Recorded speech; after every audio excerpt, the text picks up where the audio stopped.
Hey everyone, welcome back. Thank you once again for joining me. I figured this time finally I'm gonna get around to building this Lego Super Mario Mighty Bowser. I purchased this way back in October of 2022, actually when it first released, and it's been sitting there taunting me since. I've been very busy and just distracted by other figures and toys, etc. So this one has been sitting there for a while. Finally said, you know what? It's the beginning of 2023. Let me go ahead and get this bad boy started. So you guys can see again, this is the Mighty Bowser from Lego, set 71411, 2,807 pieces.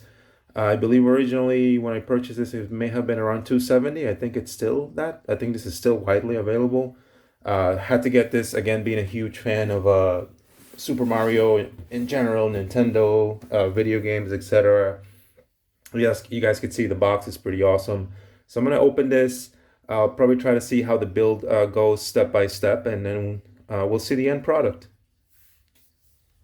Hey guys, so I've laid all the bags out, took everything out. I figure before I start building, I'll show this for anyone out there that may be interested. You get instructions in the box. They come in a little cardboard sleeve envelopes, and then the book itself has some nice words in there about the folks that build, the set or that came up with the design. Some awesome, I guess, history about the different games. Some nice detailing there. Super Mario Brothers 3. And then pretty much the previous builds. There's the NES set and the question mark block and the Bowser ship, which I have those, which is my main reason for wanting to get Bowser. And then they go through some of the actions and steps. And then of course you get to the main instructions. You guys can see there's 22 bags in total, and the first 4 bags are going to be this platform here that you have to build. So that's that. My only complaint about this, I think for 270, I really wish they would make these maybe cardstock, at least the cover. But again, just nitpicking. And then, as I said, I've already laid all the bags out. As the instructions mentioned, there is 22 bags. As you guys can see them, I laid them all out. And then there's an extra bag with plates, which I'm assuming are for the base itself. And as the instructions said, bags 1, 2, 3, and 4 are going to be that little this little platform here that he is sort of standing in. Yeah, so this is what awaits me. Figure if anyone is interested, if you get this set, this is what awaits you. So I guess I'll see you on the other side. Okay, guys, so I finally got done with Bowser here. Took me about, I want to say, a good week, so 7 days, doing about 3 to 4 bags per day. Initially, I was a bit anxious because usually with these bigger builds and the amount of bags and number of pieces, it can take a bit of a while, but I will say the build process for this guy was very, very enjoyable.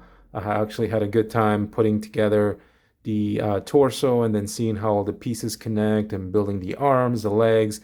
The shell specifically is my favorite part of this whole thing. And overall, I will say I am very, very happy with it.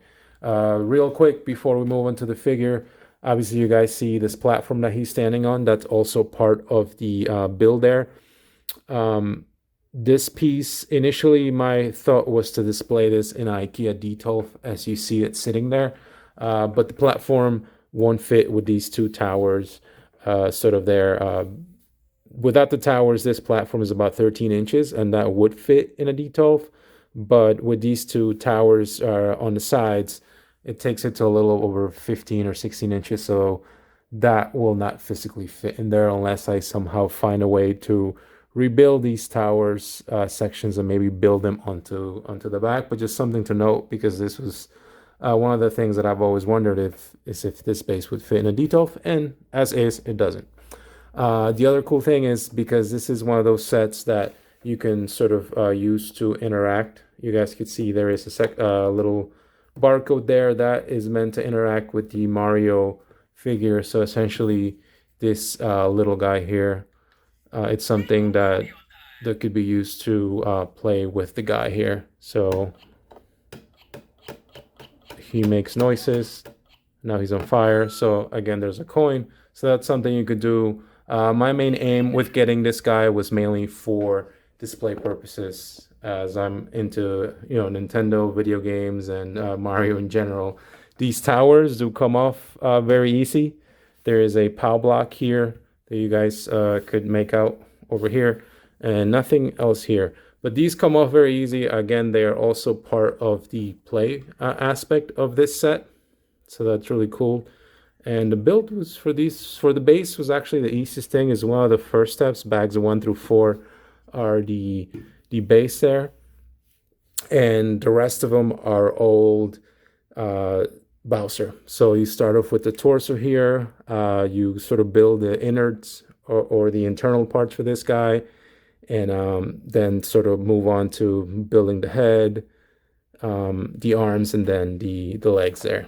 So the cool thing about this guy, other than the size, he's pretty hefty. He feels good in hand when you're lifting him up. He's got quite some weight there, so it's really cool. I'm going to move this platform out of the way so that we don't have any accidents. And yeah, but Bowser, man, this thing is awesome. Again, if you're looking just for a display piece, this definitely fits the bill.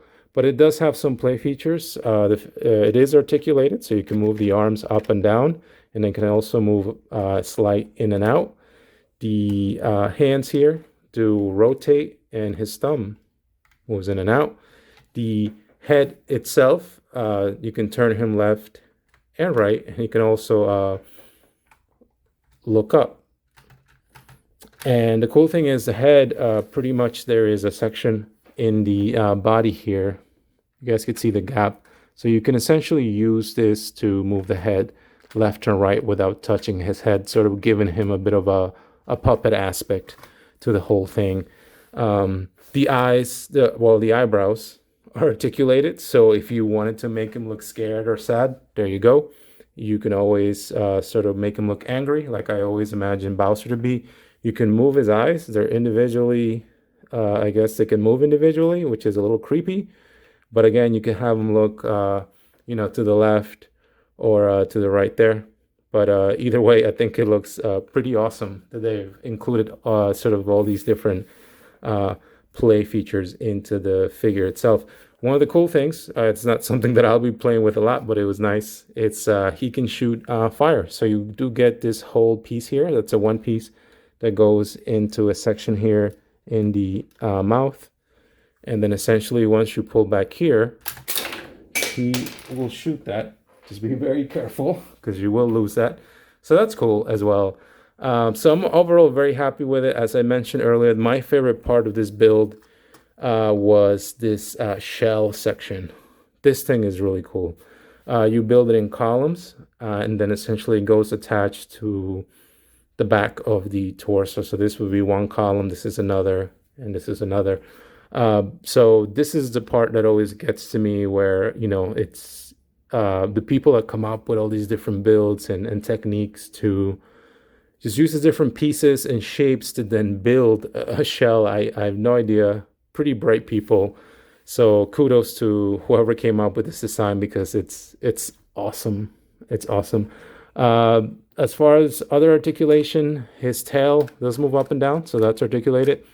And the arms, the feet here, they do move, but in all honesty, I guess when you're lifting them up, you can play with the legs, but they're just meant to sort of hold his weight there.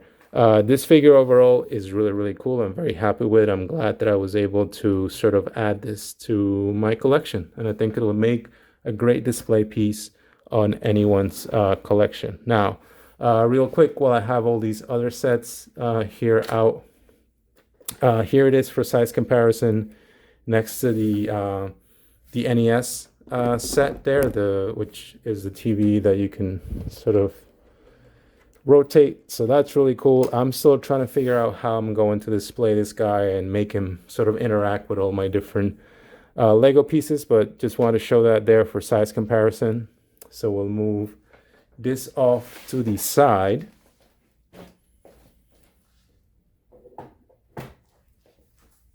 Here he is next to the Lego Bowser ship. So you guys can see there the size difference. Again, I'm gonna try and figure out how I'm gonna display all these pieces in my Billy shelf there, but you guys could see it if you're interested in seeing what that looks like. So we'll move that out of the way. And then just some smaller figures that I had laying around from other sets. Here he is. Here's Kamek. Here's Bowser Jr.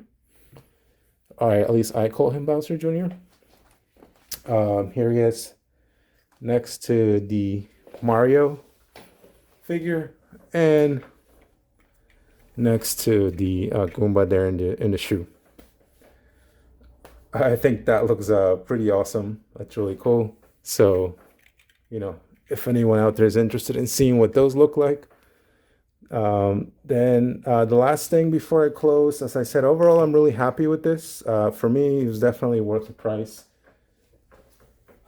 As I said, I'm a big fan of video games and collectibles in general, so I'm plenty happy with the way this guy turned out.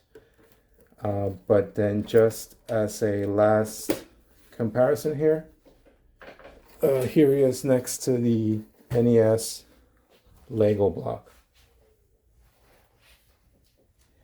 And the yellow there on that figure, sorry, on the block, it's pretty much the same hue of yellow there. So I just want to show that together. But anyway, that's pretty much it. I just sort of wanted to show you guys how this comes out once it's built. Definitely worth it. For me, I thought it's a really cool display piece, but it also has some nice playability features. So that's really cool. Anyway, thank you so much if you made it to the end of the video. You know, thank you for spending your very valuable time with me. If you have any questions, feel free to leave a comment. Maybe watch one of the other videos. But if not, thank you so much again, and enjoy the rest of your day. Be nice to each other, and I will see you next time.